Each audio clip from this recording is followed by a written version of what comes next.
Hey everybody, it's Raiben, and I apologize if I sound a little out of it or if I ramble.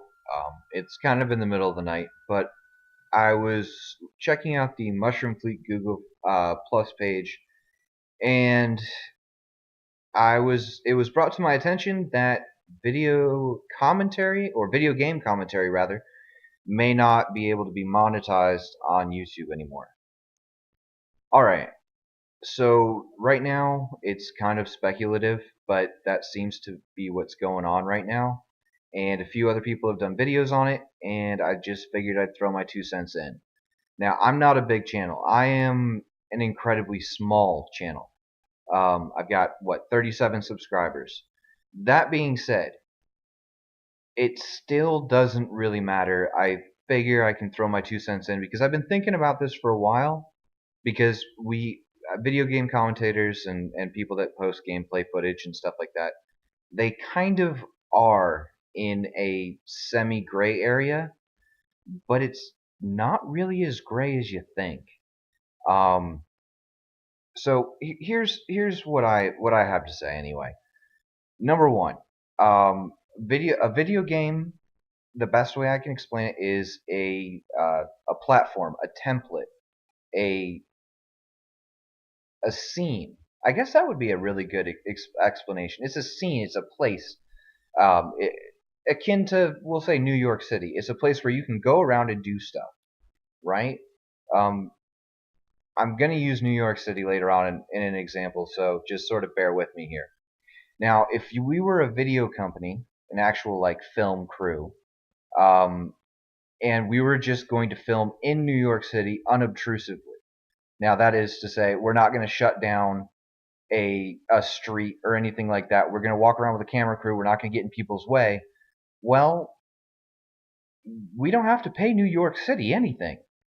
We don't have to pay anyone anything, right? We, as people, are walking around, and although we didn't build New York City, we don't own New York City, we can use it in something that's monetized later on that we created. I think that's a fair statement to say. I've done a little bit of research, and that's the case. And now there's a reason I'm using this right here as the background of this video, and I will get to that in just a moment. The fact is that video games are that platform for us. They are setting the scene. However, and okay, we didn't build the video game, but we didn't build New York City either. But the script, the characters, the actual gameplay, the action, all of the editing, all that stuff, yeah, that's us. That's not YouTube. I mean, yes, they're hosting this stuff, and I'm glad that YouTube has been around. I'm not quite so glad with everything that's been happening lately, but the fact of the matter is that you can't charge if you're not obstructing use. So now, if I were to say, all right, I want to close down this part of the game for X period of time so I can do filming, now that I understand. I'd have to be paying. I mean, I would understand paying royalties or not being able to do that without permission. That makes sense. But in no way are any of us restricting use to a video game. We're doing what we want to do. And in all honesty, I mean, the fact of the matter is, what goes into a YouTube video, a lot of times people don't understand. Now, I'm crap at making YouTube videos. I mean, I'm a self taught video editor, and I'm not very good. I'm still learning. But first you have to go out. At least with gameplay, you have to go out and get the footage. You have to play the game and get the right games and do well or whatever it is that you want to show. Okay, so that's step one, and that might take X amount of time. Well, that's just the beginning. Then you have to go ahead and get that gameplay, onto your video editing software, do your job or do your work with it and move stuff around, get it all prettified, put in your soundtracks if that's what you're going to do, add in any graphics or anything like that, and then sometimes do voiceover afterwards, um, like this, for instance. And that takes time. That's effort. And the game companies have not done anything about that. And in all honesty, the fact of the matter is that they shouldn't you shouldn't be penalized for doing something that you like to do. if a documentary person, somebody who makes documentaries does a documentary on, the militias out in Africa, do they then have to pay the militias out in Africa to make the documentary? It doesn't make any sense. Or do they have to pay Africa? No. I mean, it's just like this video editing software. I don't have to pay the the Sony Vegas in this case, or Sony, any more than the initial cost to buy the thing to use it to do whatever I want, monetary or not. It's mine. I can do with it what I will. And games are pretty much the same way. Now, there are certain rules within the games. You can't go ahead and grief, or you can't go ahead and try to break the game and cheat. Now, that's all understood, but there's no cheating involved here. On top of that, you've already paid for the game. So in a way, you've already rented that space. You've already rented the library in New York. You've already rented, Detroit Motown. Whatever. I don't care. It doesn't matter. You understand what I'm saying? So you've already put your cost in. Now with these free to play games, most of us YouTube channel people, or game commentators, as I guess we like to be called. I don't know. I don't really care what I'm called. Typically, it's asshole, and that's fine. But the fact of the matter is that we tend to spend more real life money on those sorts of games, per capita, if you will, to try to give ourselves a little bit of boost to show our audiences more interesting things. And we typically don't have as much time to play because we're recording and we're editing and we're uploading, and that takes time.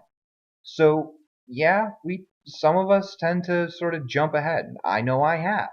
That's just, it's life, and it makes the videos more interesting because then I can sit there and say, so this is, in this case, the Trinity Warframe. I can show you what it can do and how crap I am at I guess you could say driving it or playing it. But it gives your audience a little bit of stuff like, hey, do I want to do this? Do I want to go for this frame, for instance, in my case anyway? Or with StarMade, hey, check out what this guy did. Well, StarMade's a platform. It's much like Minecraft, and if you want to figure it out, watch my videos. Or Mushroom Fleet's videos. It doesn't really matter. It's just like Minecraft, though. If somebody built something in Minecraft or in StarMade or whatever else, they built it. They did the work. You gave them the tools to do the work, and they've paid for the tools.